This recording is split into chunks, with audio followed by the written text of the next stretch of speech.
வணக்கம்.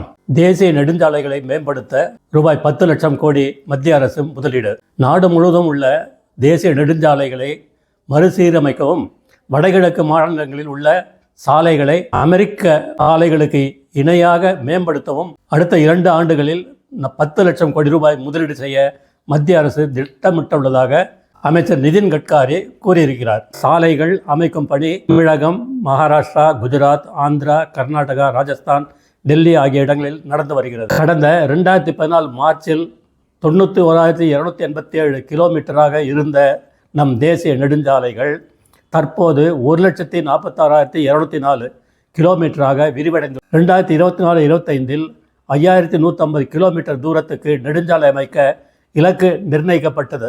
5,614 கிலோமீட்டர் தூர நெடுஞ்சாலைகளை உருவாக்கியுள்ளது. சொன்னதையும் செய்வார், சொல்லாததையும் செய்வார் மோடி அவர்கள். ஜெய்ஹிந்த்.